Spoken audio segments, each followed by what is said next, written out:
श्री शिवाय नमस्तुभ्यम। भक्तों, जैसा कि आप सभी जानते ही हैं कि भगवान भोलेनाथ की पूजा में बेलपत्र का कितना अधिक महत्व होता है।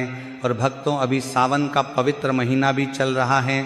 ऐसे में सभी शिव भक्त जब भी शिव मंदिर जाते हैं या जब भी भगवान शिव की पूजन अर्चना करते हैं तो इसमें बेलपत्र का प्रयोग जरूर से करते हैं। तो भक्तों, इस सावन चाहे आप भगवान शिव के लिए कुछ लेकर के जाए या ना जाए, लेकिन एक लोटे जल के साथ मात्र एक बेलपत्र शिवलिंग पर अर्पित करने मात्र से भी आपकी पूजा पूर्ण मानी जाती है। इसीलिए भक्तों, आज का यह संपूर्ण वीडियो बेलपत्र से जुड़ा हुआ है। आज हम जानेंगे कि हमें किस दिन बेलपत्र तोड़ना चाहिए और किस दिन नहीं तोड़ना चाहिए।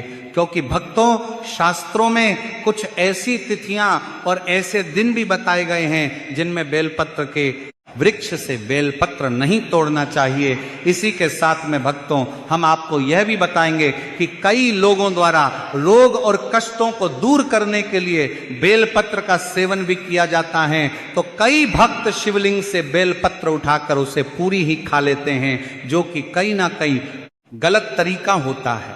तो भक्तों, जैसा कि आप सभी जानते ही हैं कि अभी सावन का पवित्र महीना चल रहा है, इसीलिए भक्तों आप अपनी इन गलतियों को जरूर से सुधार लें। इसी के साथ में भक्तों, आपको इस सावन के महीने में बेलपत्र से उपाय किस प्रकार करना चाहिए जिससे कि भगवान भोलेनाथ आपसे प्रसन्न हो सके। तो भक्तों, सबसे पहले तो आप सभी को यह जानना आवश्यक है कि बेलपत्र को किस दिन तोड़ना चाहिए और किस दिन नहीं तोड़ना चाहिए। तो भक्तों, आप सभी में से कई भक्तों की आदत होती है कि जब भी बेलपत्र को शिवलिंग पर चढ़ाने के लिए बेलपत्र के वृक्ष से तोड़ते हैं तो वो पूरी डंडी को तोड़ लेते हैं और उस डंडी में कम से कम 10 से 20 बेलपत्र लगे होते हैं और वह सोचते हैं कि हम बहुत आसानी से 10 से 20 बेलपत्र एक साथ तोड़ पाए।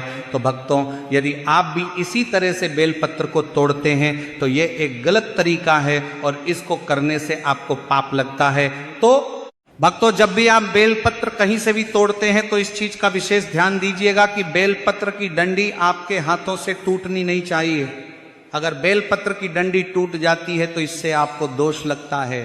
यानी कि भक्तों, आपको कभी भी बेलपत्र की डंडी को तोड़ के बेलपत्र नहीं तोड़ने हैं, बल्कि सिर्फ और सिर्फ बेलपत्र को ही बेल के पेड़ से तोड़ना है। तो जो भी लोग आगे से जब भी बेलपत्र को बेल वृक्ष से तोड़े तो केवल बेलपत्र को ही तोड़े। ऐसा नहीं कि आपने पूरा बेलपत्र का तना ही तोड़ लिया, नहीं तो फिर आपको दोष लगेगा।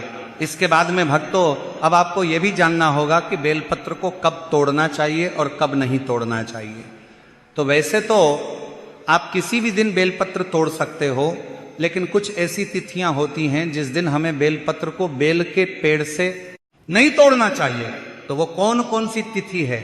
सबसे पहले तो भक्तों, आप सभी को देवादिदेव महादेव का जो दिन है वह है सोमवार। इस दिन कभी भी बेलपत्र को बेल के पेड़ से नहीं तोड़ना चाहिए। इसके बाद जब भी महादेव के मिलन का दिन होता है, जैसे कि प्रदोष की तिथि पर बेलपत्र को बेल पेड़ से नहीं तोड़ना चाहिए। तीसरी जो तिथि होती है एकादशी। देखिए भक्तों, आप सभी को एकादशी पर बेल के ही नहीं बल्कि दुनिया के किसी भी वृक्ष के पत्तों को कभी नहीं तोड़ना चाहिए। इस बात का भी आपको ध्यान रखना चाहिए। तो सोमवार हो गया, प्रदोष हो गया, एकादशी हो गई। इस दिन आपको कभी बेलपत्र नहीं तोड़ना है।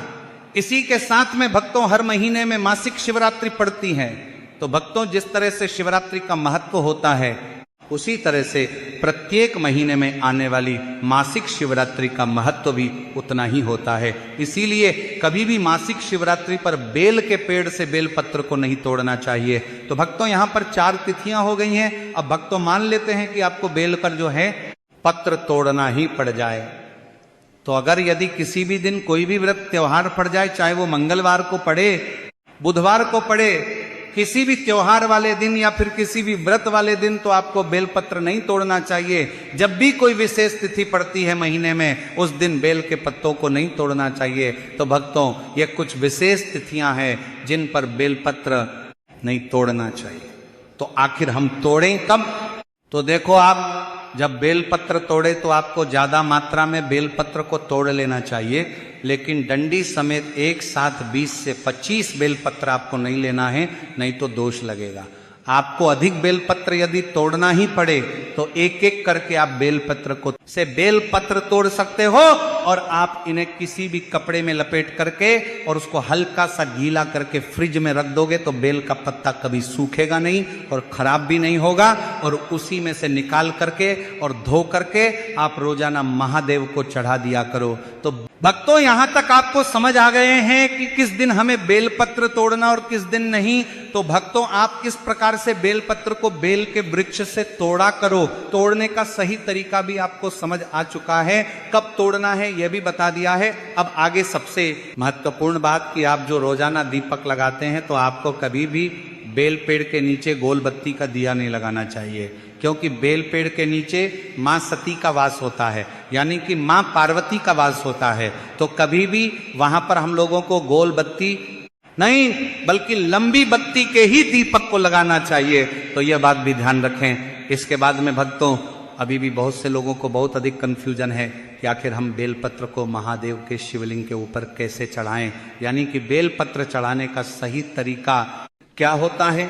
तो देखिए भक्तों, एक बेलपत्र होती है उल्टी बेलपत्र और एक बेलपत्र होती है सीधी बेलपत्र।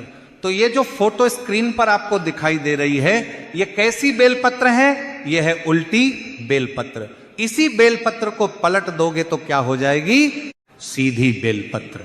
तो आपने जब भी बेलपत्र यहां पर तोड़ी होगी तो एक बात देखी होंगी, बेलपत्र में दो भाग होते हैं, यानी कि एक भाग चिकना होता है जो कि सीधा भाग होगा और यही भाग शिवलिंग से स्पर्श रहेगा, और एक भाग होगा खुरदरा जो कि उल्टा भाग होता है। तो कभी भी महादेव के शिवलिंग के ऊपर जब बेलपत्र को समर्पित करोगे या शिवलिंग के ऊपर समर्पित करो, माता अशोक सुंदरी के स्थान पर चढ़ाओ, माता के हस्त कमल पर कहीं पर भी चढ़ाओ, तो जो चिकना वाला भाग होता है बेलपत्र का वह शिवलिंग को स्पर्श करना चाहिए। ऐसा नहीं है कि आपको उल्टा चढ़ाना है, चिकना वाला भाग शिवलिंग को टच होना चाहिए। और जब महादेव के शिवलिंग के ऊपर चढ़ाओ अपने जीवन के किसी भी प्रकार के कष्ट को बोल करके, तो डंडी हमेशा माता अशोक सुंदरी की तरफ हो। और जब बेलपत्र माता अशोक सुंदरी के स्थान पर चढ़ाओ किसी विशेष परिस्थिति में, तो डंडी होनी चाहिए बाहर की तरफ और पत्ती वाला भाग होना चाहिए महादेव की तरफ। इस चीज का विशेष ध्यान देना होगा। तो यहां तक आपको बात समझ में आ गई होंगी कि बेलपत्र आपको कैसे उल्टा चढ़ाना, कैसे सीधा चढ़ाना, डंडी किधर होगी, पत्ती किधर होगी। अब भक्तों, हम आपको एक विशेष जानकारी देते हैं जो कि है बेलपत्र को खाने को लेकर। तो आखिर हमें बेलपत्र खाना कैसे चाहिए? तो देखो भक्तों, बहुत ही ध्यान से सुनेंगे तो देखो, आप सभी को पता है कि बेलपत्र में 3 पत्तियां होती हैं, यानी कि बीच में सबसे बड़ी पत्ती होती है और जो नीचे की 2 पत्ती होती है, बाईं और दाई पत्ती, ये दोनों छोटी पत्तियां होती हैं। तो जब भी आप महादेव के शिवलिंग के ऊपर से बेलपत्र को उठाते हो खाने के लिए, तो सबसे पहले हमें दाहिनी वाली बेलपत्र की पत्ती को तोड़कर खाना चाहिए। कहने का मतलब क्या है कि जो नीचे की 2 छोटी पत्तियां होती हैं, इसमें सीधे भाग की पत्ती सबसे पहले खानी चाहिए। जब आप ये सीधे भाग की पत्ती खा लें तो फिर आपको बेलपत्र की बाई पत्ती यानी कि उल्टे भाग की पत्ती को खाना चाहिए। जब आप ये दोनों पत्तियां खा लें तो फिर आपको बेलपत्र की सबसे बड़ी पत्ती को खाना चाहिए। तो इसी तरह से आपको ये बेलपत्र खानी चाहिए। देखिए भक्तों, अभी तक आप लोग कौन सी गलती करते थे? जब आप महादेव के शिवलिंग के ऊपर से बेलपत्र को उठाते थे तो सबसे पहले क्या तोड़ते थे? यही बड़ी वाली पत्ती तोड़ा और चबा चबा के खा लेते थे। ये एक गलत तरीका है। बेलपत्र की बड़ी वाली पत्ती को खाने का तरीका लास्ट में होता है। पहले दाहिने वाली खाएंगे, फिर बाएं वाली खाएंगे, फिर अंत में बड़ी वाली आपको खानी चाहिए। तो यहां तक आपको बात समझ में आ गई होंगी कि हमें आखिर जो बेलपत्र है वह किस प्रकार से खानी चाहिए। इसी के साथ बेलपत्र तोड़ना कब और साथ ही किस दिन हमें यह बेलपत्र तोड़ना चाहिए, इसी के साथ में भक्तों, कई लोगों का प्रश्न रहता है कि जब हम बेलपत्र को खाते हैं तो हमारे मुंह में छाले निकल आते हैं, इसका कोई तरीका है? तो देखो, इसका भी एक तरीका है कि जब आप बेलपत्र को महादेव के शिवलिंग से उठाकर लाओ तो इस बेलपत्र को सुखा लो। सुखाने के बाद में ये बेलपत्र बिल्कुल कड़ा कड़ा हो जाएगा और उसके बाद में इसका पाउडर बना लो। पाउडर बनाने के बाद में आप इसको बेलपत्र को संभाल करके कहीं अपने पूरे घर में रख दो, कहीं पर भी रख दो। और जब भी आप किसी को सुधारने का उपाय करो, बीमारी का उपाय करो, किसी को कुछ खिलाने का उपाय करो, तो यही बेलपत्र की एक चुटकी मिला करके भोजन में, जल में या फिर किसी भी चीज में मिक्स करके दे दिया करो। यकीन मान लीजिए कभी उस इंसान को फिर बेलपत्र खाने की जरूरत नहीं पड़ेगी, उसी पाउडर से ही काम चल जाया करेगा।